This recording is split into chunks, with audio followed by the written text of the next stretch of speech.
श्री कृष्णा गोविंद हरे मुरारी, हे नाथ नारायण वासुदेवाय, हे नाथ नारायण वासुदेवाय।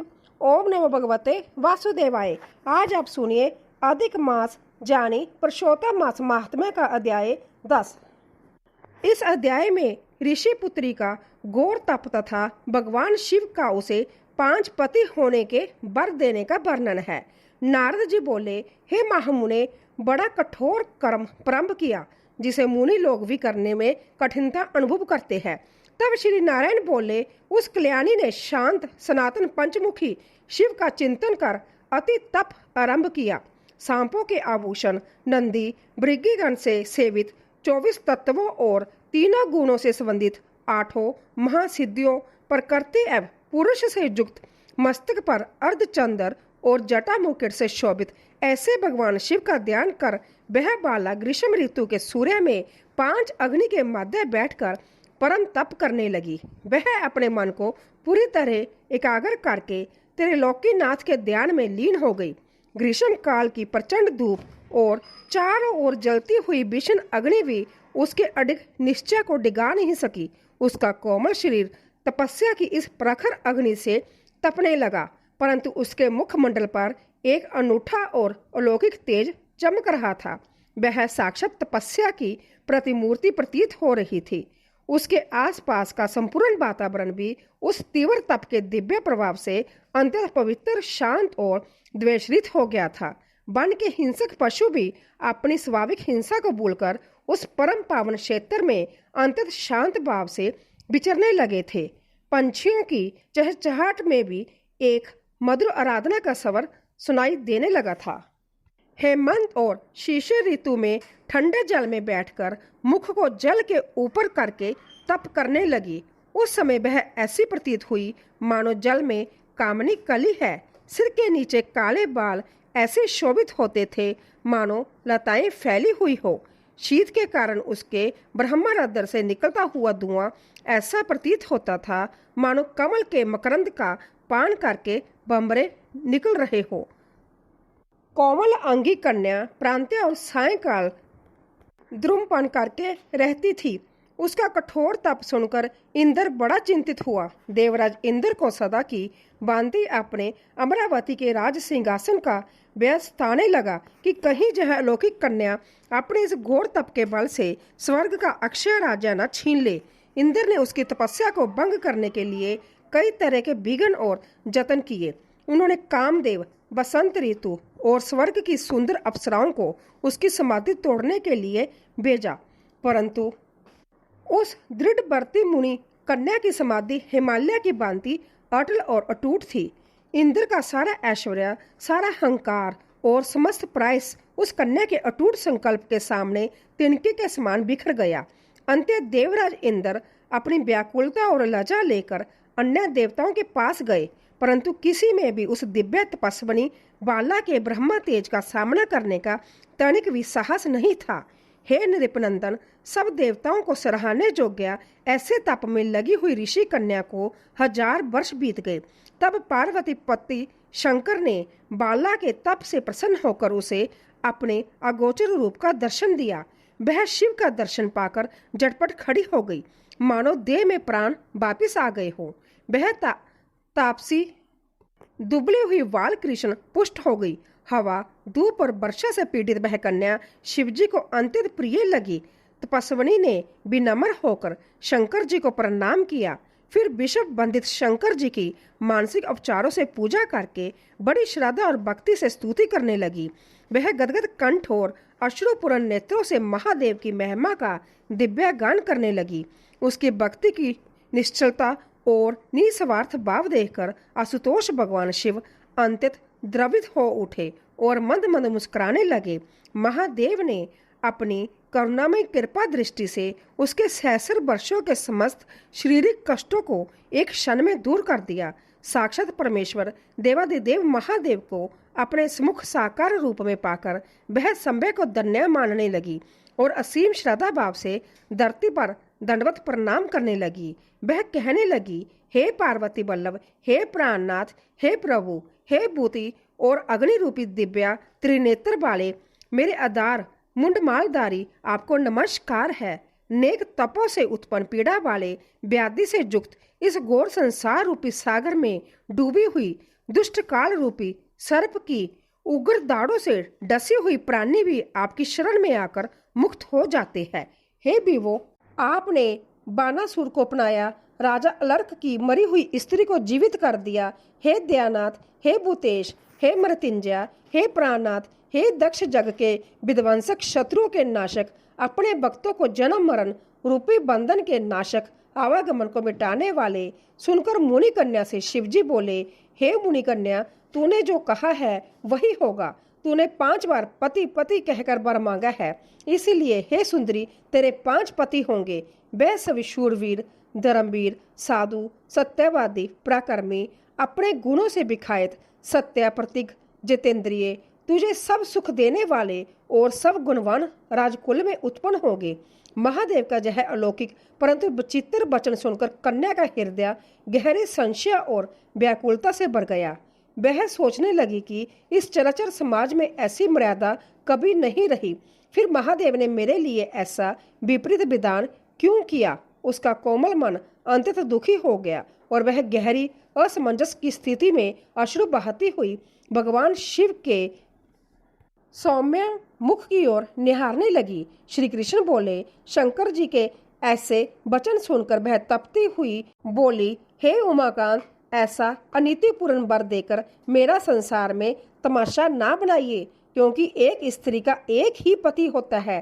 5 पति वाली कोई भी स्त्री कभी कहीं ना देखी है ना सुनी है। हाँ, ये संभव है कि एक पुरुष की 5 स्त्रियां तो हो सकती है। हे शंभु, आपकी राधिका होकर मैं 5 भ्राताओं वाली कैसे हो सकती हूँ। हे कृपा निधि, ऐसा कहना आपको शोभा नहीं देता। मैं आपकी हूँ, अंततः आपको ही लज्जा आनी चाहिए। वह फूट फूट कर रोने लगी और महादेव से अपने इस वरदान को वापस लेने या बदलने की याचना करने लगी। उसने अंततः व्याकुल होकर कहा कि इस लोक लाज और समाज के ब्याह से वह आगे कैसे जीवित रह पाएगी। एक नारी के लिए यह मर्यादा के सर्वथा विरुद्ध और असहनीय है। इसीलिए हे कृपा सागर, अपने वचनों को बदलिए और मुझे सनातन धर्म के नियमों के अनुकूल ही उत्तम वरदान प्रदान कीजिए। कन्या के ऐसे वचन सुनकर शंकर जी फिर उससे बोले, हे वीरू, इस जन्म में तुझको पति सुख नहीं मिलेगा, परंतु तेरे अगले जन्म में जब तू अपने तपोबल से अजौनिजा अग्नि कुंड से उत्पन्न होगी, तब तू पति सुख को प्राप्त होकर परम पद को पाएगी। तूने मेरे प्रिय स्वरूप दुर्वासा का अपमान किया है। यदि दुर्वासा ऋषि कुपित हो जाए तो वह तीनों लोकों को भस्म कर दे। तूने हंकारवश ब्रह्मा तेज का तिरस्कार किया है और भगवान के प्रिय पुरुषोत्तम मास का सेवन नहीं किया, जिसको श्री कृष्ण ने अपना सब ऐश्वर्य दिया है।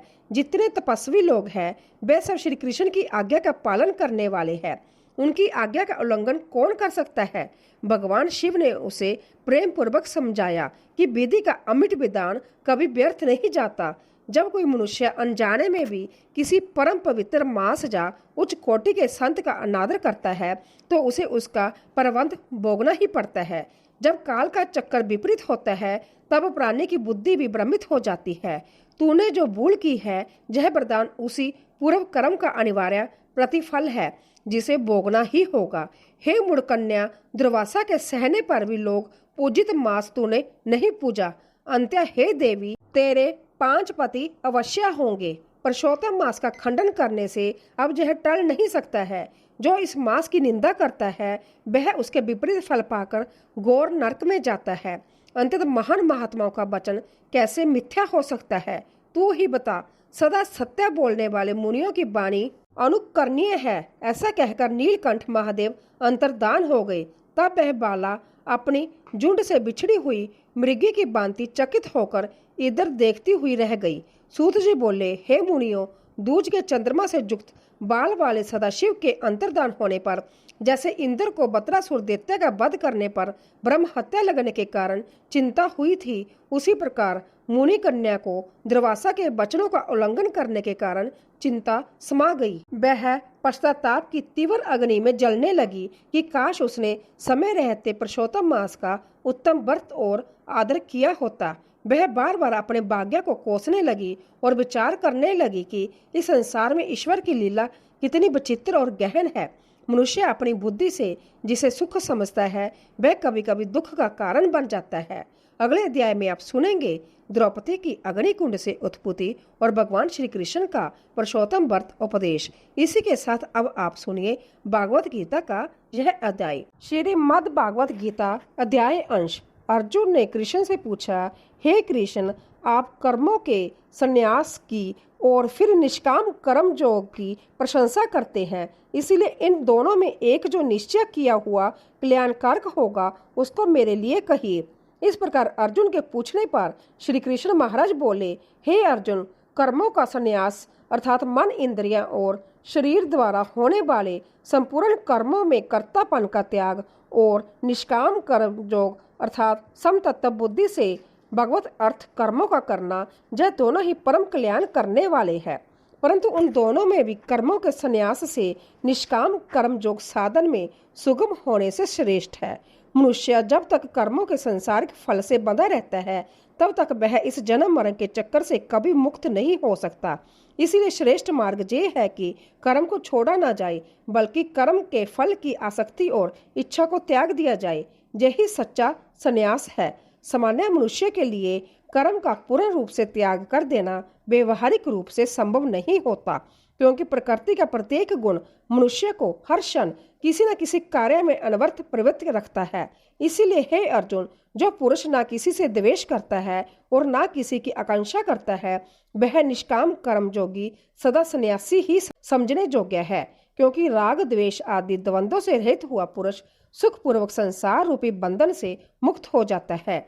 दोनों में से एक में भी अच्छी प्रकार स्थित हुआ पुरुष दोनों के फलस्वरूप परमात्मा को प्राप्त होता है। ज्ञान योग्य द्वारा जो परम धाम प्राप्त किया जाता है, निष्काम कर्म योग्य द्वारा भी वही प्राप्त किया जाता है। इसीलिए जो पुरुष ज्ञान योग और निष्काम कर्म योग को फलस्वरूप से एक देखता है, वही यथार्थ देखता है। जो व्यक्ति ज्ञान मार्ग और कर्म मार्ग को अलग अलग रूप में देखता है, वह आत्मज्ञान से रहित अज्ञानी है। वास्तव में इन दोनों का अंतिम मार्ग एक ही परम सत्य परमेश्वर की ओर जाता है। निष्काम भाव से किया गया कर्म योग ही मनुष्य के भीतर ज्ञान की पावन भूमिका तैयार करता है। जब तक हृदय में पूर्ण शुद्धता, पवित्रता और समभाव का उदय नहीं होता, तब तक केवल ज्ञान की बातें करना कोरी कल्पना मात्र रह जाती है। इसीलिए तत्वदर्शी लोग दोनों मार्गों के फल को एक समान ही मानते हैं। परंतु हे अर्जुन, निष्काम कर्म योग के बिना संन्यास अर्थात मन, इंद्रियां और शरीर द्वारा होने वाले संपूर्ण कर्मों में कर्तापन का त्याग प्राप्त होना कठिन है। और भागवत स्वरूप को मनन करने वाला निष्काम कर्म योगी परम ब्रह्मा परमात्मा को शीघ्र ही प्राप्त हो जाता है। वश में किया हुआ शरीर जिसका है, ऐसा जितेंद्रिय और विशुद्ध अंतकरण वाला अन्य संपूर्ण प्राणियों के आत्म स्वरूप परमात्मा में एकीभाव हुआ निष्काम कर्म योगी कर्म करता हुआ भी लिपायमान नहीं होता है। ऐसा उच्च कोटि का योगी इस भौतिक संसार में रहते हुए भी कीचड़ में खिले कमल की भांति सर्वथा निर्लिप्त रहता है। उसकी बुद्धि सदा स्थिर होती है और वह जीवन की हर कठिन से कठिन परिस्थिति में भी अपना मानसिक समभाव बनाए रखता है। वह दूसरों के सुख में वास्तविक सुख और दूसरों के दुख में गहरी सहानुभूति का अनुभव करता है, परंतु संभव कभी भी सुख दुख के आवेग से विचलित नहीं होता। उसका प्रत्येक कार्य केवल लोक कल्याण और ईश्वर की आराधना के निमित्त ही समर्पित होता है। हे अर्जुन, तत्व को जानने वाला संख्या योगी तो देखता हुआ, सुनता हुआ, स्पर्श करता हुआ, सूंघता हुआ, भोजन करता हुआ, गमन करता हुआ, सोता हुआ, श्वास लेता हुआ, बोलता हुआ, त्यागता हुआ, ग्रहण करता हुआ तथा आंखों को खोलता और मुदता हुआ भी सब इंद्रियां अपने अपने अर्थों में बरत रही है। इस प्रकार समझता हुआ निसंदेह ऐसा माने कि मैं कुछ भी नहीं करता हूँ। परंतु हे अर्जुन, पुरुषों द्वारा यह साधन होना कठिन है और निष्काम कर्म योग सुगम है। जो सब कर्मों को ब्रह्मा में अर्पण करके और आसक्ति को त्याग कर कर्म करता है, वह पुरुष जल से कमल के पत्ते के सदृश पाप से लिपायमान नहीं होता। संसारिक और अज्ञानी मनुष्य हर छोटे बड़े कार्य में अपना बड़पन, अपना स्वार्थ और कर्तापन देखता है, जबकि तत्वज्ञानी भलीभांति जानता है कि संसार में सब कुछ प्रकृति के गुणों द्वारा ही संचालित हो रहा है। वह संज्ञा को तो केवल एक निमित्त या माध्यम मात्र समझता है। जैसे स्वतंत्र वायु सब स्थानों पर बहती है परंतु किसी भी वस्तु से बंधती नहीं, वैसे ही उस निष्काम जोगी के पवित्र कर्म भी उसे कभी संसार के बंधनों में नहीं बांधते। इसीलिए निष्काम कर्म जोगी मम तत्व बुद्धि रहित केवल इंद्रियां, मन, बुद्धि और शरीर द्वारा भी आसक्ति को त्याग कर अंतकरण की शुद्धि के लिए कर्म करते हैं। इसी से निष्काम कर्म जोगी कर्मों के फल को परमेश्वर के अर्पण करके भगवत प्राप्ति रूप शांति को प्राप्त होता है और साकाम पुरुष फल में आसक्त हुआ कामना के द्वारा बंधता है। इसी से निष्काम कर्म योग उत्तम है। 9 द्वारों वाले शरीर रूपी घर में सब कर्मों को मन से त्याग कर अर्थात इंद्रियों के अर्थों में बरतती है, ऐसा मानता हुआ आनंद पूर्वक सच्चिदानंद गण परमात्मा के स्वरूप में स्थित रहता है। जब जीव आत्मा संज्ञा को इन नश्वर भौतिक इच्छाओं और कामनाओं से पूरी तरह अलग कर लेती है, तब वह भीतर ही भीतर एक अनूठे परम आनंद का अनुभव करती है। तब संसारिक सुख और दुख, लाभ और हानि, जय और पराजय उसके लिए एक समान हो जाते हैं। ऐसा पूर्णतः मुक्त पुरुष संसार की किसी भी नश्वर वस्तु से ना तो कभी आकर्षित होता है और ना ही किसी संकट से व्यावित होता है। उसका मन सदा परम शांति के उस अथाह सागर में डूबा रहता है, जहाँ केवल और केवल परम आनंद की लहरें उठती है। परमेश्वर भी भूत प्राणियों के न कर्तापन को और न कर्मों को तथा न कर्मों के फल के संजोग को वास्तव में रचता है, किंतु परमात्मा के प्रकाश से प्रकृति ही बरतती है, अर्थात गुण ही गुणों में बरत रहे हैं। सर्वव्यापी परमात्मा न किसी के पाप कर्म को और न किसी के शुभ कर्म को भी ग्रहण करता है, किंतु माया के द्वारा ज्ञान ढका हुआ है। इससे सब जीव मोहित हो रहे हैं, परंतु जिनका वह अंतःकरण का अज्ञान आत्मज्ञान द्वारा नष्ट हो गया है, उनका वह ज्ञान सूर्य के सदृश उस सच्चिदानंद गण परमात्मा को प्रकाशता है। माया जनित अज्ञान के कारण ही अज्ञानी जीव संज्ञा को कर्ता मान बैठता है और फिर सुख दुखों के भयंकर जाल में फंस जाता है। जैसे ही हृदय में सच्चे आत्मज्ञान का दिव्य सूर्य उदय होता है, सारा ब्रह्म और अंधकार क्षणभर में छंट जाता है और परमेश्वर का वास्तविक आनंदमय रूप अंतर आत्मा में प्रकट हो जाता है। इस नश्वर संसार में अज्ञान ही मनुष्य का सबसे बड़ा और पहला बंधन है, और जब ज्ञान का प्रकाश फैलता है तब वह अंधकार संपत्ति ही शांत हो जाता है। हे अर्जुन, तद्रूप है बुद्धि जिनकी तथा तद्रूप है मन जिनका, और उस सच्चिदानंद गण परमात्मा में ही है निरंतर एक ही भाव से स्थिति जिनकी, ऐसे तत्वपरायण पुरुष ज्ञान के द्वारा पाप रहित हुए अपुनरावृत्ति को अर्थात परम गति को प्राप्त होते हैं। ऐसे ज्ञानवान जन विद्या और विनय युक्त ब्राह्मण में तथा गौ, हाथी, कुत्ते और चंडाल में भी समभाव से देखने वाले ही होते हैं। इसीलिए जिनका मन समतत्व भाव में स्थित है, उनके द्वारा इस जीवित अवस्था में ही संपूर्ण संसार जीत लिया गया है, अर्थात जीते हुए संसार से ही मुक्त है, क्योंकि सच्चिदानंद गण परमात्मा निर्दोष और सम है। इससे वह सच्चिदानंद गण परमात्मा में ही स्थित है। सच्चा ज्ञानी और महात्मा वही है जो संसार के प्रत्येक छोटे बड़े जीव में एक ही परमपिता परमात्मा के दिव्य अंश का साक्षात दर्शन करता है। वह किसी भी प्राणी में बाहरी रूप से भेद नहीं करता, क्योंकि उसकी आत्मिक दृष्टि सदा आंतरिक स्तर पर टिकी होती है, नश्वर शरीर पर नहीं। चाहे कोई प्रकांड विद्वान हो या समाज का कोई अन्य जीव, वह सब में उसी एक अविनाशी चेतना को देखता है जो संपूर्ण चराचर जगत के कण कण में व्याप्त है। जो पुरुष प्रिय को अर्थात जिसको लोग प्रिय समझते हैं उसको प्राप्त होकर हर्षित नहीं होता है, और अप्रिय को अर्थात जिसको लोग अप्रिय समझते हैं उसको प्राप्त होकर उद्वेगवान नहीं होता है।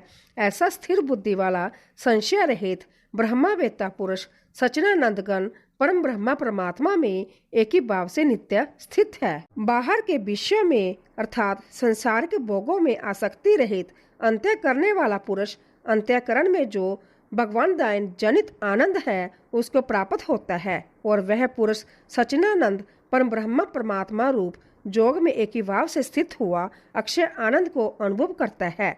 इस संसार के जितने भी क्षणिक और भौतिक सुख है वह उस अलौकिक दिव्य और असीम ईश्वरीय आनंद के सामने अंततः तुच्छ और फीके है। जो साधक एक बार उस अनूठे ईश्वरीय रस को चख लेता है वह फिर कभी लौटकर संसार के झूठे भोगों की ओर मुड़कर नहीं देखता।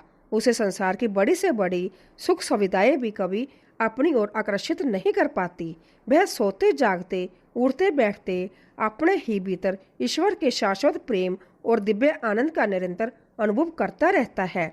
हे अर्जुन, जो इंद्रिय तथा विषय के संयोग से उत्पन्न होने वाले सब भोग है वह यद्यपि विषय पुरुषों को सुख रूप बासते हैं तो भी निसंदेह दुख के ही हेतु है और आदि अंत वाले है अर्थात अनित्य है। इसीलिए हे अर्जुन, बुद्धिमान विवेकशील पुरुष उनमें नहीं रमता।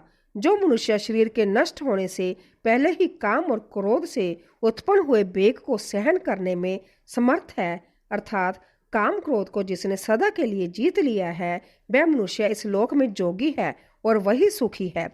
जो पुरुष निश्चय करके अंतर आत्मा में ही सुख वाला है और आत्मा में ही आराम वाला है तथा जो आत्मा में ही ज्ञान वाला है ऐसा वह सच्चिदानंद परम ब्रह्मा परमात्मा के साथ एक ही भाव हुआ संख्या जोगी शांत ब्रह्मा को प्राप्त होता है। काम, क्रोध, लोभ और मोह मनुष्य के सबसे बड़े और अदृश्य शत्रु है। जो मनुष्य इन पर विजय पा लेता है वही संसार का सच्चा शूरवीर कहलाता है। अपनी अंतर आत्मा में सदा लीन रहने वाला निष्काम जोगी हर प्रकार के मानसिक विकारों और विकृतियों से सर्वथा मुक्त होकर परम शांति को प्राप्त करता है। जो मनुष्य अपने जीवन में इन तीव्र मानसिक आवेगों को नियंत्रित करता और उन्हें ईश्वर की ओर मोड़ना सीख जाता है उसका संपूर्ण जीवन एक सुंदर संतुलन दिव्य संतोष और अपार प्रसन्नता से भर जाता है। नष्ट हो गए हैं सब पाप जिनके तथा ज्ञान करके निर्मित हो गया है संशय जिनका और संपूर्ण भूत प्राणियों के हित में है। रति जिनकी एकाग्र हुआ है भगवान के ध्यान में चित्त जिनका ऐसे ब्रह्मवेत्ता पुरुष शांत परम ब्रह्मा को प्राप्त होते हैं। काम क्रोध से रहित जीते हुए चित्त वाले परम ब्रह्मा परमात्मा का साक्षात किए हुए ज्ञानी पुरुषों के लिए सब ओर से शांत परम ब्रह्मा परमात्मा ही प्राप्त है।